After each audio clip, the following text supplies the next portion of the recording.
नमस्कार, हेवलवाणी digital media में आपका स्वागत है। और आज हम बात करेंगे एक ऐसी शख्सियत की जो सामाजिक संगठनों के माध्यम से, सामाजिक संस्था के माध्यम से युवाओं के लिए एक अनोखी पहल के रूप में कार्य कर रहे हैं। हाईपीट संस्थान रानी चौरी के निदेशक डॉक्टर कमल बहुगुणा जी से। मेरा नाम डॉक्टर कमल बहुगुणा है। मैं वर्ष 1995 से हाईपीट संस्थान के निदेशक के रूप में कार्य कर रहा हूँ।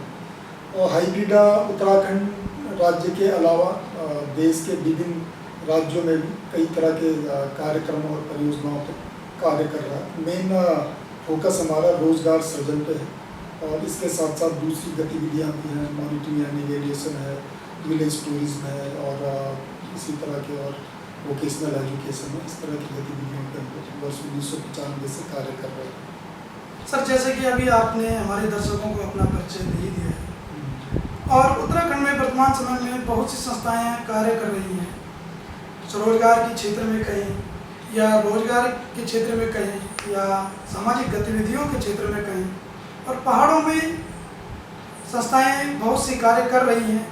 परंतु हाईपीट संस्थान जो अभी आपने बताया कि सन 1995 से कार्यरत हैं और पहाड़ों के जो युवा हैं, प्रतिभाएं हैं, उनकी पीड़ा को देखते हुए, वहाँ की महिलाओं की पीड़ा को देखते हुए जो हाईपीट संस्थान गतिविधियाँ कर रहा है, उसके बारे में आप क्या कहेंगे?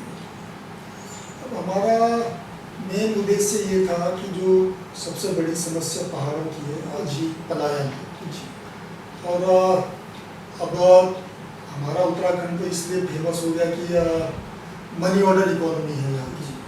तो बड़ा बुरा सा लगता है सब सुनना कि इतना रिसोर्सफुल राज्य हमारा है कि जहाँ पे इतने प्राकृतिक संसाधन है, रोजगार की बहुत संभावनाएं हैं।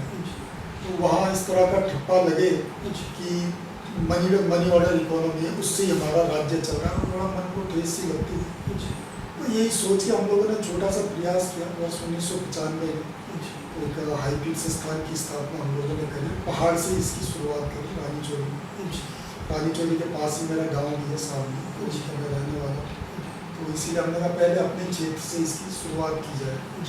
तो जब हाईपीट की स्थापना करी तो यही था कि क्या कार्यक्रम किए जाएँ जिससे रोजगार का सृजन हम लोग यहाँ पे कर सकें। क्योंकि कई सारी संस्थाएँ हैं, सरकारी विभाग हैं, सभी लोग इसमें काम कर रहे हैं, लेकिन कुछ कंक्रीट रिजल्ट नहीं आ पा रहा था। तो इसी को मद्देनजर रखते हुए हमने काफ़ी साइंटिस्ट हैं, कई लोगों से डिस्कस किया, चर्चा करी। तो ये देखा कि एक अंगूरा ऊल पे भी कुछ काम किया जा सकता है। तो हिमाचल में बहुत अच्छा कार्यक्रम चल रहा था और लोग अच्छा खासा उससे कमा रहे थे। तो यही सोच के फिर हम लोग हिमाचल भी गए, वहाँ पे भी अध्ययन किया इस कार्यक्रम का। पंतनगर विश्वविद्यालय के वैज्ञानिकों से चर्चा की तो ये निकला कि इस कार्यक्रम पर कार्य किया जा सकता है। तो इसके लिए फिर हम लोगों ने सबसे पहले चंबा SBI में एक लोन के लिए प्रस्ताव दिया और अपनी अंगूरा खरगोश की इकाई शुरू करी वहाँ पर पंतनगर यूनिवर्सिटी के तकनीकी सहयोग से और चंबा स्टेट बैंक के वित्तीय सहयोग से। तो धीरे धीरे देखा कि रिजल्ट काफ़ी अच्छे आ रहे हैं। तो उस पर हमने फिर सोचा क्यों ना इसको लार्ज स्केल पे गांव तक, ग्रामीण लोगों तक पहुंचाया जाए इसको। तो फिर लोगों को हमने पंतनगर यूनिवर्सिटी में जो वहाँ के लाभार्थी लोग थे, ग्रामीण लोग थे, उनको प्रशिक्षण करवाया। प्रशिक्षण के बाद अंगूरा खरगोश की इकाइयाँ उनको उपलब्ध करवाई। उससे तो लोगों ने देखा ही नहीं था अंगूरा खरगोश क्या होता है। एक एक खरगोश की कीमत भी 3-3 हज़ार थी। जब खरीद के लाए तो एक एक खरगोश 3-3 हज़ार का था। तो 10-10 खरगोशों की इकाई हमने गांव वालों को उपलब्ध कराया। उसमें कुछ फंडिंग एजेंसी थी, Canadian high commission, Oxfam America वगैरह, तो इनसे कुछ वित्तीय सहयोग मिला। तो उसके माध्यम से हमने लोगों को जो अपना खरगोश की इकाई स्थापित करवाई। उसके बाद उनको कटाई का ट्रेनिंग दिया, बुनाई का ट्रेनिंग दिया।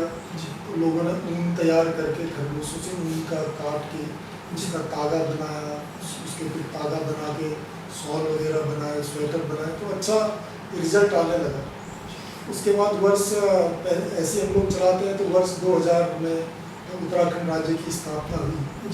तो इस कार्यक्रम को हमने काफ़ी लार्ज स्केल पे प्लान किया।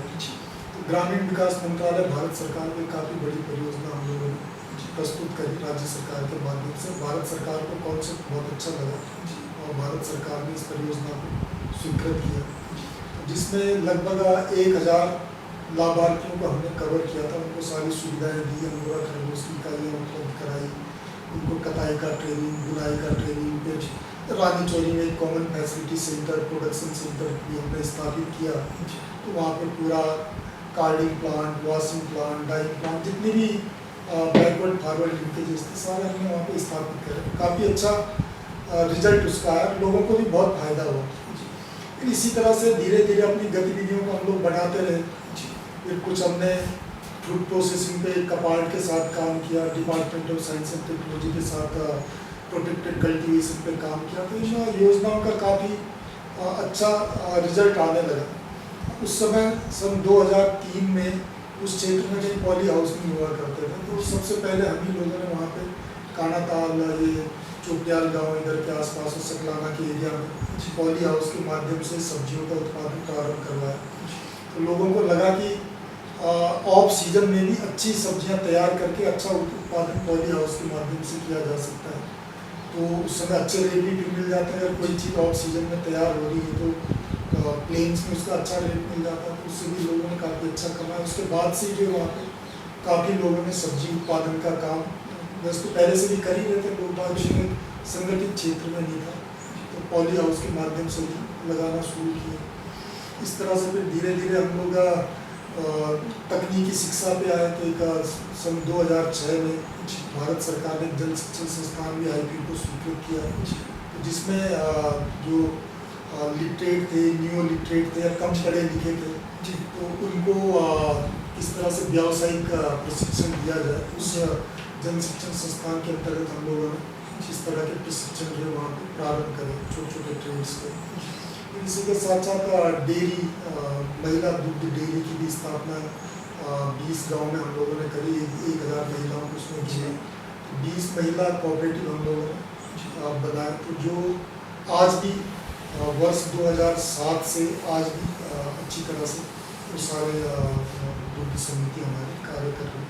जिस तरह से काफ़ी सारी गतिविधियाँ आगे जुड़ती रही। जैसे कि सर अभी हम देख रहे हैं पहाड़ों में हम बात करते हैं पर्यटन की, हम बात करते हैं स्वरोजगार की, हम बात करते हैं सब्जी उत्पादन की, या हम बात करते हैं मशरूम कल्टीवेशन की। बहुत सारी ऐसे जो गतिविधियां हैं जो पहाड़ों में हो सकती है, इस पर जो गतिविधियां चलाई जा रही है या चलाई गई है, इसमें हाईब्रिड का किस प्रकार से योगदान रहा?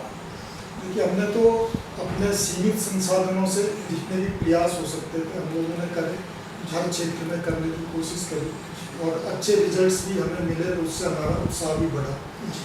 अब आप देख लीजिए कि पहाड़ों में जो अब तक का हमारा पिछले 25-26 सालों का अनुभव रहा है, तो हमने देखा कि जो पारंपरिक गतिविधियां हैं, पारंपरिक कार्यक्रम हैं, वही ज़्यादा सफल हो सकते हैं। अब जैसे आप देख लीजिए कि कृषि है, पशुपालन है और पर्यटन है, तो इन्हीं कार्यक्रमों पे अगर फोकस किया जाए तो तभी जो विकास हो सकता है। अगर हम लोग सोचें कि बाहर से कोई नई गतिविधि हम यहाँ पे इंट्रोड्यूस कर लें और उससे कुछ चमत्कार हो जाए तो कभी नहीं हो सकता। तो हमने 25-26 साल जो काम करके देखा है, वो हमारा अनुभव भी यही कहता है। कृषि में आप चाहे सब्जियां ले लीजिए, फलोद्यान ले लीजिए, कैश क्रॉप्स वगैरह हैं, तो इन पे फोकस किया जा सकता है। उन्हीं पे हम क्या इनपुट्स दे सकते हैं कि प्रोडक्टिविटी बढ़े, पर यूनिट प्रोडक्टिविटी बढ़े, तो उसी पे हम लोगों को बहुत फोकस करना चाहिए। बजाय नई चीज़ें यहाँ इंट्रोड्यूस करना संभव भी नहीं है। जो पारंपरिक रूप से लोग करते आ रहे, पशुपालन है, उसी को ही आगे बढ़ाया जाए, उसी को आगे बढ़ाया जाए, लेकिन उसमें नई तकनीक का इस्तेमाल करें, नए इनपुट्स क्या हो सकते हैं वो वहाँ पे उपलब्ध कराएं। बैकवर्ड फॉरवर्ड लिंकेजेस हैं वो उपलब्ध कराए हैं। अब पर्यटन है तो अब जैसे होम स्टे है, बड़े बड़े रिसोर्ट होटल तो गांव के लोग बना नहीं सकते, इतना संसाधन भी नहीं है, लोन भी इतना ज़्यादा नहीं ले सकते। तो जो उनके अपने घर हैं, 1-1, 2-2 कमरा भी जो अपना स्पेयर कर सकता है, उसी को थोड़ा मेंटेन कर दें, पूरा गांव के हिसाब से उसको चला। आजकल तो टूरिस्ट इस तरह पसंद ज़्यादा करने के बजाय मसूरी नैनीताल के भीड़ भाड़ में जाने को वो एकांत में जाना पसंद करता है। तो तो होम स्टे का कॉन्सेप्ट है, इन्हीं 3-4 चीज़ों पर फोकस किया जा सकता है। अभी आप देखिए कि पहाड़ों में इतना बड़ा मार्केट है हर चीज़ का। अब आप जो हमारे गेट हैं पहाड़ में आ रहे हैं, चाहे ऋषिकेश है, कोटद्वार है, हल्द्वानी है, यहाँ से देहरादून विकास नगर, अगर वहाँ पे हम लोग देखें कितने ट्रक के ट्रक सब्जियों के सब पहाड़ में आ रहे हैं, सब पहाड़ में दूध के ट्रक भर के पहाड़ में आ रहे हैं। फलों के जो प्रोडक्ट हैं, जैम, जेली, चटनी, अचार, जो कुछ भी होता है, बेकरी आइटम है, सब कुछ तो नीचे से ज़्यादातर तो नीचे से आ रहा है। इसका मतलब क्या समझता है, मार्केट उपलब्ध है तभी तो नीचे से सारी चीज़ें आ रही हैं। अब क्यों नहीं हम इन्हीं चीज़ों पे वहाँ फोकस करें कि हमारे यहाँ उद्यान नहीं है, बहुत उद्यान है, पोल्ट्री यूनिट, सारा अंडा मुर्गा पंजाब हरियाणा से आ रहा है बिकने के लिए पहाड़ में। अगर इन्हीं कार्यक्रमों पे हम लोग यहाँ पे फोकस करें तो मार्केट तो उपलब्ध है तभी तो बिकने आ रहा है। तो हमारी सरकार को भी, अब दूसरी जो संस्था है उनको भी जिन चीज़ों पे ज़्यादा फोकस करना चाहिए।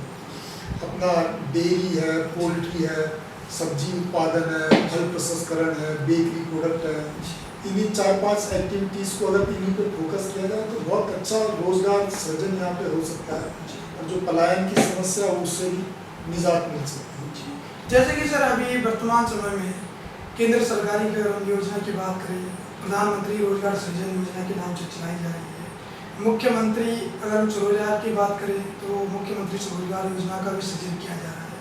और आप जानते हैं वर्तमान समय में कोरोना महामारी जो पूरे विश्व स्तर में चल रही है और उसके जरिए जो पहाड़ से जो युवा प्रतिभाएं माइग्रेट कर चुकी थी वो पुनः वापसी की ओर है, तो उनके लिए सर आप किस स्तर पर हाई फीट योगदान कर सकती है या करती आ रही है? अभी हम लोग कुछ नए प्रस्ताव तैयार कर रहे हैं इन्हीं को माध्यम, इसी सिचुएशन को देखते हुए कि कोरोना ने जो सारी इकोनॉमी ध्वस्त करी है पूरे देश की, पूरे दुनिया की, हमारे उत्तराखंड की पूरी इकोनॉमी बिल्कुल ध्वस्त हो गई क्योंकि रोजगार खत्म हो गए। होटल इंडस्ट्री थी, टूरिस्ट आ ही नहीं रहा, तो टूरिस्ट ही नहीं आएगा तो जो उससे राजस्व मिलता था हमारे राज्य को और हमारे जो भाइयों को जो रोजगार मिलता था पर्यटन के, उससे वो भी सब खत्म सा हो गया। तो इसी तरह इन्हीं जो अभी मैं बात कर रहा था कि 4-6 गतिविधियाँ, इन पर जो परियोजना प्रस्ताव भी तैयार करें। फल संस्करण है, सब्जी उत्पादन है, बेकरी है, मत्स्य पालन है, मुर्गी पालन है, दाल मसालों का खेती है।